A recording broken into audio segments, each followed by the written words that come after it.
Ne m'abandonne pas, Seigneur, mon Dieu, ne reste pas loin de moi.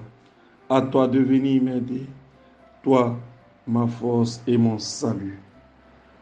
Au nom du Père et du Fils et du Saint-Esprit. Amen. Le Seigneur soit avec vous et avec votre esprit. Évangile de Jésus-Christ selon saint Matthieu. En ce temps-là, Jésus disait à ses disciples, ne pensez pas que je sois venu abolir la loi ou les prophètes. Je ne suis pas venu abolir, mais accomplir.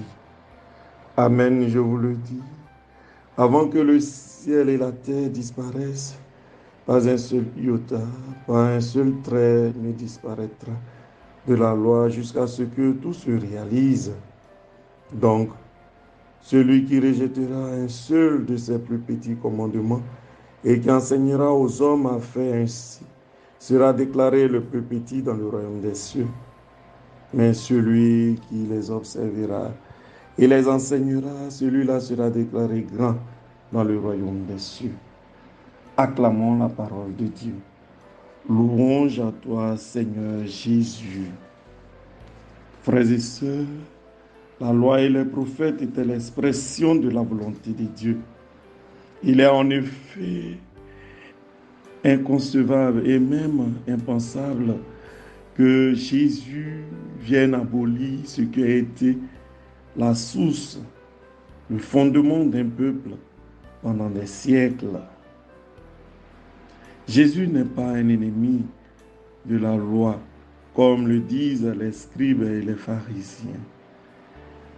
Simplement, Jésus stigmatise leur méchanceté et leur hypocrisie, car ils font peser de lourds fardeaux sur le peuple en ajoutant plusieurs normes et règles à observer.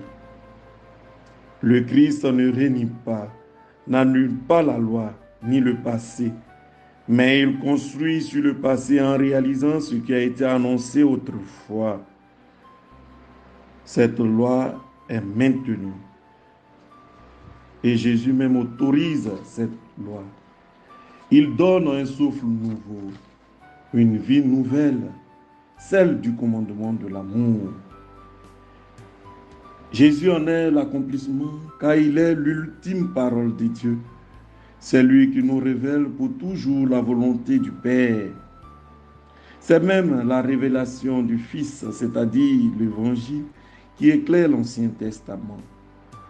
En aucun cas, la loi et les prophètes ne sont en opposition avec le Christ. Il y a une continuité, car le Christ en est l'achèvement. Frères et sœurs, pour hériter le royaume des cieux, qui n'est autre que le Christ lui-même, il nous faut observer les commandements. Si vous m'aimez, vous resterez fidèles à mes commandements. Frères et sœurs, soyons des amoureux de Dieu en observant ses commandements. Que Dieu vous bénisse. Amen.